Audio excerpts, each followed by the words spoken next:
Shalom buat kita semuanya. Firman Tuhan untuk kita hari ini dari Yeremia pasal 3. Pertobatan kepada Tuhan. Firman-Nya, jika seseorang menceraikan istrinya, lalu perempuan itu pergi daripadanya dan menjadi istri orang lain, akan kembalikah laki-laki yang pertama kepada perempuan itu? Bukankah negeri itu sudah tetap cemar? Engkau telah berzina dengan banyak kekasih dan mau kembali kepadaku? Demikianlah firman Tuhan. Layangkanlah matamu ke bukit-bukit gundul dan lihatlah di mana engkau tidak pernah ditiduri.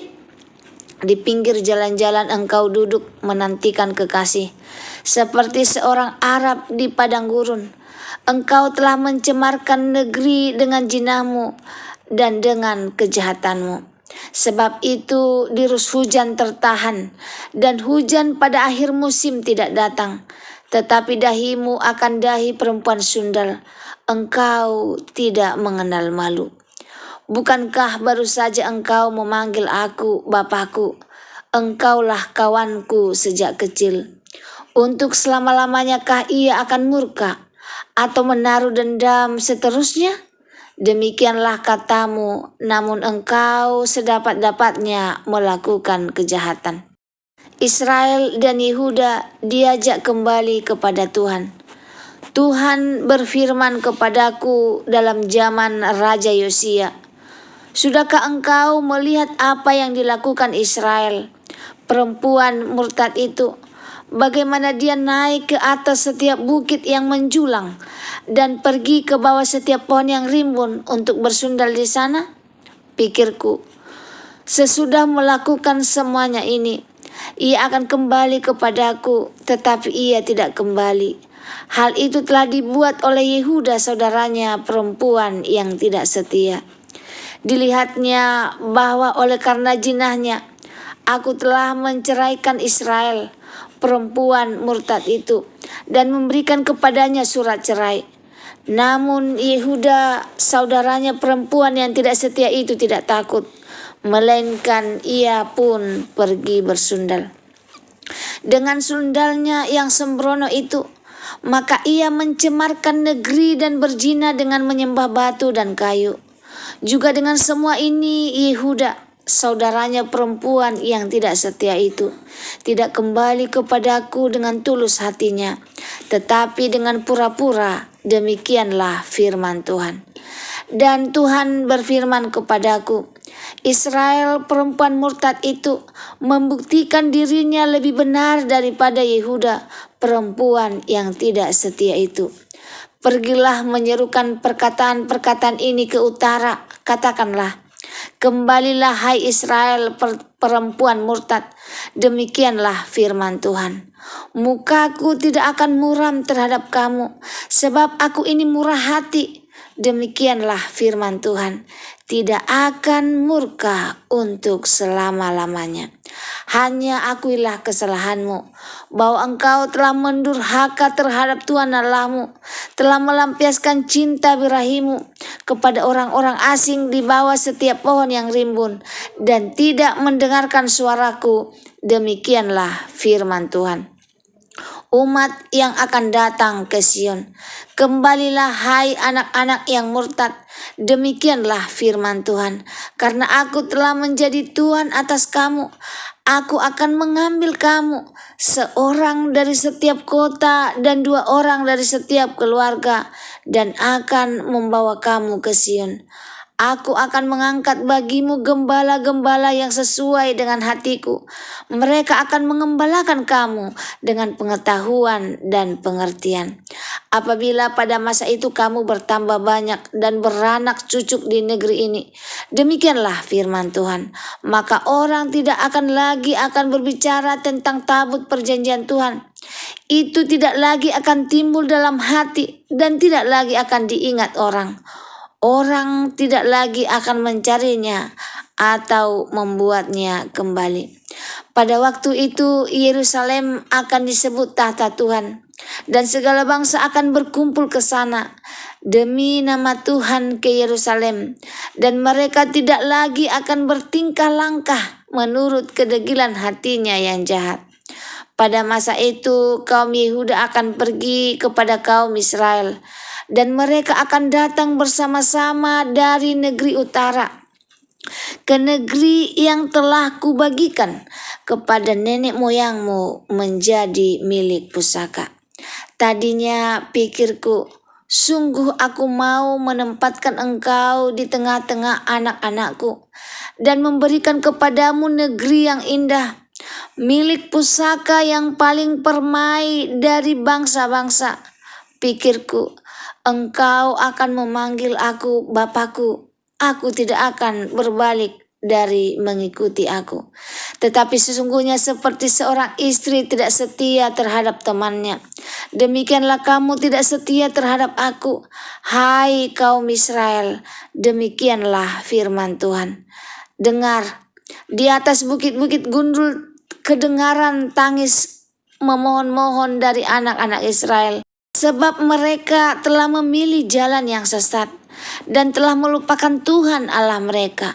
Kembalilah hai anak-anak yang murtad, aku akan menyembuhkan engkau dari murtadmu. Inilah kami datang kepadamu, sebab engkau Tuhan Allah kami. Sesungguhnya bukit-bukit pengorbanan adalah tipu daya, yakni keramaian di atas bukit-bukit itu. Sesungguhnya hanya pada Tuhan Allah kita ada keselamatan Israel. Tetapi berhala yang memalukan itu menelan segala hasil jerih lelah nenek moyang kita dari masa muda kita. Kambing domba mereka dan lembu-lembu mereka, anak-anak lelaki dan perempuan-perempuan mereka. Maka biarlah kita berbaring dengan perasaan malu, dan biarlah noda kita menyelimuti kita, sebab kita telah berdosa kepada Tuhan Allah kita, yakni kita dan nenek moyang kita dari masa muda kita sampai hari ini, dan kita tidak mendengarkan suara Tuhan Allah kita. Saudaraku yang diberkati Tuhan, Yeremia 3 ayat 1 sampai 25 adalah kitab yang menggambarkan hubungan rumit antara Allah dan umatnya, khususnya bangsa Israel dan Yehuda. Melalui perumpamaan perkawinan, Allah mengkritik ketidaksetiaan umatnya dan menyerukan pertobatan. Berikut adalah penjabarannya. Yang pertama, perumpamaan perkawinan dan ketidaksetiaan.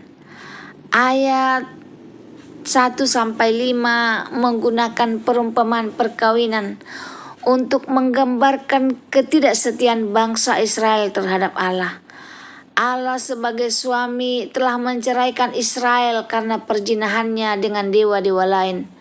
Pernyataan teroris akan kembalikah laki-laki yang pertama kepada perempuan itu menunjukkan bahwa kembalinya Israel kepada Allah tidak akan mudah, karena Israel telah mencemarkan dirinya dengan menyembah berhala. Hukuman dan kesedihan. Allah menyatakan bahwa Israel telah mencemarkan negeri dengan jinah dan kejahatannya. Akibatnya hujan tertahan dan hujan pada akhir musim tidak datang. Ini menunjukkan bahwa Allah telah menarik berkat-Nya dari Israel karena ketidaksetiaannya. Meskipun demikian, Israel masih berani memanggil Allah sebagai Bapakku dan kawan sejak kecil, menunjukkan ketidakpedulian mereka terhadap dosa mereka. Selanjutnya, perlindungan Israel dan Yehuda. Dalam ayat selanjutnya Allah membandingkan Israel dan Yehuda. Keduanya telah berzina dengan dewa-dewa lain. Israel telah diceraikan oleh Allah, dianggap lebih jujur daripada Yehuda yang masih mengaku setia kepada Allah, tetapi sebenarnya berzina dengan menyembah berhala. Seruan pertobatan. Meskipun Israel telah jatuh dalam dosa, Allah tetap mengasihi mereka dan menyerukan mereka untuk kembali kepadanya. Allah menjanjikan bahwa Dia tidak akan murka untuk selama-lamanya dan akan menerima mereka kembali jika mereka mengakui kesalahan mereka. Janji pemulihan dan masa depan. Allah menjanjikan pemulihan bagi bangsa Yehuda. Dia akan membawa mereka kembali ke Sion, mengangkat gembala yang sesuai dengan hatinya, dan memberikan mereka masa depan yang penuh berkat. Allah juga menjanjikan bahwa Yerusalem akan menjadi tahtanya dan segala bangsa akan berkumpul di sana. Pada akhirnya, Israel dan Yehuda akan bersatu kembali dan menikmati warisan yang telah dijanjikan Allah kepada mereka. Makna dan penerapan Yeremia 3 ayat 1-25 mengajarkan tentang pentingnya kesetiaan kepada Allah dan konsekuensi dari ketidaksetiaan. Allah adalah suami yang setia yang selalu ingin menerima umatnya kembali. Tetapi Dia juga adil dan akan menghukum dosa. Bagian ini menunjukkan kasih Allah yang tak terbatas dan janji pemulihan bagi umatnya yang bertobat. Mari kita belajar bahwa Allah selalu siap untuk mengampuni dan memulihkan kita jika kita mau berbalik dari dosa kita dan kembali kepadanya. Kesimpulan Yeremia 3 ayat 1-25 adalah sebuah seruan yang kuat dari pertobatan dan pemulihan. Allah mencintai umatnya dan menginginkan mereka kembali kepadanya. Meskipun dosa dapat memisahkan kita dari Allah, namun kasih-Nya dan rahmat-Nya selalu tersedia bagi mereka yang mau bertobat.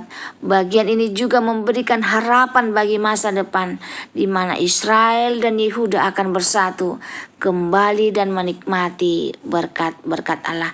Jika kita memang pernah jauh dari Tuhan, mari datang kembali, karena Tuhan menjanjikan berkat bagi mereka yang mau bertobat. Semoga firman Tuhan ini menjadi berkat bagi kita. Tuhan Yesus memberkati. Shalom.